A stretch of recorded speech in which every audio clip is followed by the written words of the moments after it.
Hello दोस्तों, स्वागत है आपका आपके अपने YouTube channel MPPSC exam centre में। आज हम आप लोगों के साथ में एक बड़े ही अच्छे संगठन के बारे में चर्चा करने वाले हैं और इसी संगठन से कई सारे क्वेश्चन हमें एग्ज़ाम में देखने के लिए मिलते हैं। आज हम आप लोगों के साथ में चर्चा करने वाले हैं आसियान कंट्रीज़ के बारे में, अर्थात आसियान देश के बारे में। बड़ा ही महत्वपूर्ण संगठन हो जाता है एग्जाम के दृष्टिकोण से। यही से कई सारे क्वेश्चन हमें एग्जाम में देखने के लिए मिलते हैं। सबसे पहले बात करें कि यह जो आसियान कंट्रीज है इसकी पोजीशन हमें कहां पर देखने के लिए मिलती है। जब आप विश्व का नक्शा देखोगे, विश्व का मैप देखोगे, तो उसके अंतर्गत आपको देखने के लिए मिलेगा एशिया महाद्वीप। और इस एशिया महाद्वीप के अंतर्गत आपको यह क्षेत्र देखने के लिए मिलेगा दक्षिण पूर्वी क्षेत्र, अर्थात साउथ ईस्ट रीजन आपको देखने के लिए मिलेगा।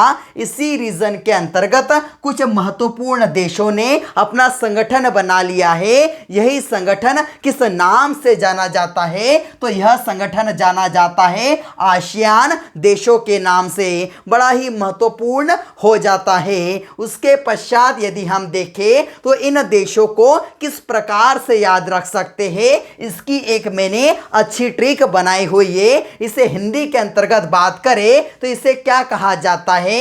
तो दक्षिण पूर्व एशियाई देशों का संगठन, दक्षिण पूर्व एशियाई देशों का संगठन कहलाता है। आसियान देशों के नाम से जाना जाता है। इस संगठन को बनाने की आवश्यकता क्यों पड़ी होगी? इसका उद्देश्य क्या है? तो याद रखना, इसका एक ही उद्देश्य हुआ करता था। इस रीजन के जितने भी देश हैं इनके बीच में राजनीतिक संबंधों को मजबूत करना, आर्थिक संबंधों को मजबूत करना, यही इस संगठन का उद्देश्य हमें देखने के लिए मिलता है। तो आसियान देशों को याद करने की ट्रिक क्या है? IMP टेस्ट सीरीज LCM की वेरी ब्यूटीफुल है। अर्थात जो IMP जो टेस्ट सीरीज है कौन से सब्जेक्ट की? हम एक मैथमेटिक्स का एक सब्जेक्ट है LCM, वह कैसा है? वेरी ब्यूटीफुल है। इसी से आप इन सभी देशों को याद कर सकते हैं। यदि बात करें तो I किसे दर्शाता है? I दर्शाता है इंडोनेशिया को। इंडोनेशिया की राजधानी आपको पता है जकार्ता है। किंतु एक बात याद रखना, यहां पर हमें देखने के लिए मिलता है बोर्नियो द्वीप। कौन सा द्वीप? बोर्नियो द्वीप देखने के लिए मिलता है। और यहां पर एक स्थान है पलान कोराया। इसी स्थान को इंडोनेशिया की नई राजधानी बनाया जाने वाला है। ऐसा इसलिए होने वाला है क्योंकि अनुमान लगाया गया है 2050 तक यह जो इंडोनेशिया की राजधानी जकार्ता है, यह एक प्रकार से हम देखें तो टापू है जो जल में डूब जाने वाला है। क्योंकि यदि यहाँ पर देखें कई प्रकार की जो माइनिंग वगैरह के कार्य हो रहे हैं, कई प्रकार के यदि हम देखें उद्योग धंधे होने के कारण कई प्रकार के डिगिंग वहां पर हो रहे हैं। इसी कारण से इसके डूब जाने की संभावनाएं लगाई जा रही है। इसलिए इसकी नई राजधानी बनने वाली है पलान कोराया।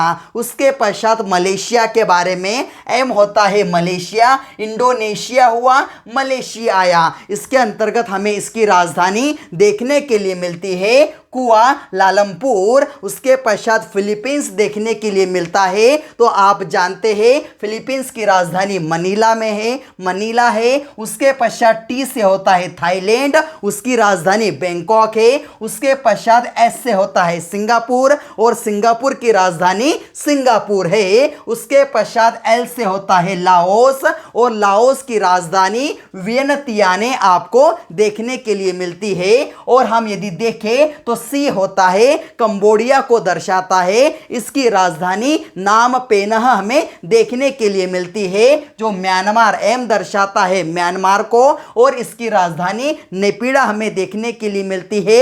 अगला यदि देखें तो वी दर्शाता है वियतनाम को। इसकी राजधानी हमें हनोई देखने के लिए मिलती है।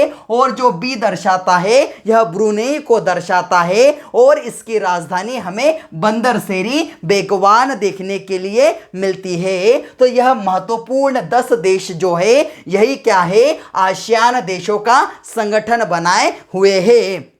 उसके पश्चात यदि बात करें कि इसका पहले नाम क्या हुआ करता था, तो पहले यह जाना जाता था ASA के नाम से, अर्थात association of south east Asia के नाम से यह जाना जाता था। किंतु बात है एक समय की, यहाँ पर थाईलैंड की राजधानी बैंकॉक के अंतर्गत बैंकॉक डिक्लेरेशन होता है। वर्तमान उस समय यहाँ पर यदि देखें तो इसके 5 सदस्य देश हुआ करते थे, मलेशिया, इंडोनेशिया, मलेशिया, फिलीपींस और थाईलैंड और सिंगापुर। यह 5 देश ही इस ASA के सदस्य देश हुआ करते थे। और बाद में क्या होता है, धीरे धीरे कर कर यह सभी देश इससे जुड़ जाते हैं। वर्तमान में देखें तो इसे आसियान के नाम से, association of south east Asian Nations के नाम से जाना जाता है। यदि बात करें कि इसकी स्थापना कब हुई थी, तो इसकी स्थापना 8 अगस्त 1967 को यह जो बैंकॉक है, तो इसके अंतर्गत जो थाईलैंड की राजधानी है बैंकॉक, इसी के अंतर्गत हुई थी। और 8 अगस्त को ही आसियान देश अपना क्या करते हैं, स्थापना दिवस बनाते हैं। और उसके बाद यदि बात करें कि पहला सम्मेलन कहाँ हुआ था, तो याद रखना 9 साल बाद 1967 को कर लेना 1976। तो सबसे पहला सम्मेलन 1976 के अंतर्गत इंडोनेशिया का एक शहर है बाली, वहाँ पर आयोजित किया गया था। वर्तमान में मैंने आपसे कहा कुल कितने देश है इस संगठन के अंतर्गत, तो 10 देश हमें देखने के लिए मिलते हैं। इसका जो सचिवालय है वह इंडोनेशिया की राजधानी जकार्ता के अंतर्गत ही है। अर्थात पहला सम्मेलन भी हुआ था इंडोनेशिया के अंतर्गत और इसका सचिवालय भी कहां पर है, जकार्ता, जो कि इंडोनेशिया की वर्तमान राजधानी है। उसके पश्चात देखें इसका आदर्श वाक्य क्या है, 1 विजन 1 आइडेंटिटी और 1 कम्युनिटी इसका आदर्श वाक्य है। इस संगठन की कार्यभाषा कैसी है, तो इस संगठन की कार्यभाषा हमें इंग्लिश देखने के लिए मिलती है। पर्यवेक्षक राष्ट्र भी है, कुल मिलाकर 2 पर्यवेक्षक राष्ट्र हमें देखने के लिए मिलते हैं। एक हमें देखने के लिए मिलता है पपुआ न्यू गिनी। यह आता कहां पर है, तो याद रखना यह ऑस्ट्रेलिया महाद्वीप और एशिया महाद्वीप दोनों का भाग है। और इसकी राजधानी पोर्ट मोरेस्बी हमें देखने के लिए मिलती है। एक और देश देखने के लिए मिलता है जो इंडोनेशिया के पास ही है, एशिया महाद्वीप के अंतर्गत ही आता है, जिसका नाम है पूर्व तिमोर और जिसकी राजधानी हमें देखने के लिए मिलती है दिल्ली। उसके पश्चात पूर्ण संवाद सहभागी हमें इसका देश देखने के लिए मिलता है, हमारा अपना भारत, जो 24 अगस्त 1996 को इसका पूर्ण संवाद सहभागी सदस्य देश बना था। इसके अलावा हमें देखने के लिए मिलता है रूस और साथ ही साथ चीन भी इस संगठन का पूर्ण संवाद सहभागी देश है। और यदि बात करें तो इसके अंतर्गत हमें 3 ऐसे गैर राष्ट्र देखने के लिए मिलते हैं जो इसके सदस्य हैं, जिनका नाम है चीन है, जापान है, दक्षिण कोरिया।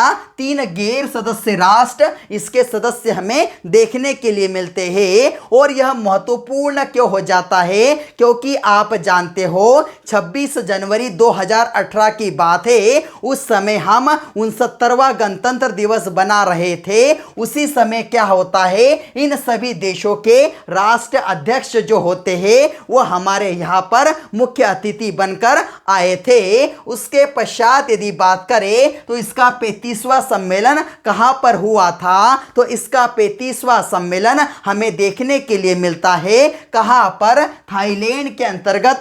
कब हुआ था, 2019 में हुआ था।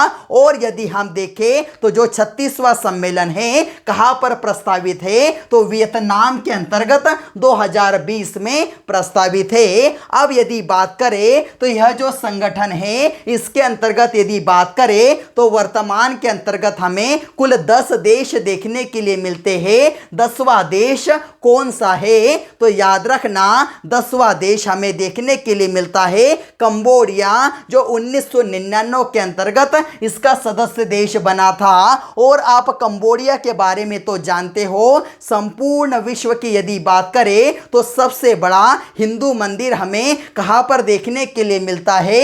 इसी कंबोडिया के अंतर्गत देखने के लिए मिलता है, जिसका नाम है ओंकार वाट, अर्थात ओंकार क्षेत्र के अंतर्गत होने के कारण यह ओंकार वाट नाम से जाना जाता है। और इस मंदिर की यह खासियत है कि यह जो देश है कंबोडिया, इसके राष्ट्र ध्वज के अंतर्गत भी यह सबसे बड़ा, पूरे विश्व का सबसे बड़ा हिंदू मंदिर का चित्र हमें इनके राष्ट्र ध्वज में देखने के लिए मिलता है। और सबसे बड़ी बात यह है कि इस कंबोडिया के अंतर्गत कोई भी हिंदू न होने के पश्चात भी सबसे बड़ा, विश्व का सबसे बड़ा हिंदू मंदिर यहां पर है, जो कि हमें मेकांग रिवर के पास में देखने के लिए मिलता है। उसके पश्चात बात करें कि इसके महासचिव कौन हैं, तो इसके महासचिव हमें जनरल लीम जेक होई देखने के लिए मिलते हैं, जिनका संबंध है ब्रुनई देश से। और हम बात कर रहे थे इंडोनेशिया की राजधानी जकार्ता के बारे में। जकार्ता ऐसा है कि बड़ा ही महत्वपूर्ण है। इंडोनेशिया के बारे में आपको एक बात पता होना चाहिए कि इंडोनेशिया के अंतर्गत हम देखें तो वहाँ पर भी रुपया चलता है, और वहां पर हम देखें जो 20,000 रुपए का नोट है, उस नोट पर गणपति बप्पा का चित्र अंकित है। ऐसा कहा जाता है, इंडोनेशिया वाले ऐसा मानते हैं कि जो गणपति भगवान हैं वह विद्या के, कला के और विज्ञान के देवता है, अर्थात सर्वोपरि है। इसलिए उनकी सरकार के द्वारा उस नोट पर गणपति बप्पा का चित्र अंकित किया गया है।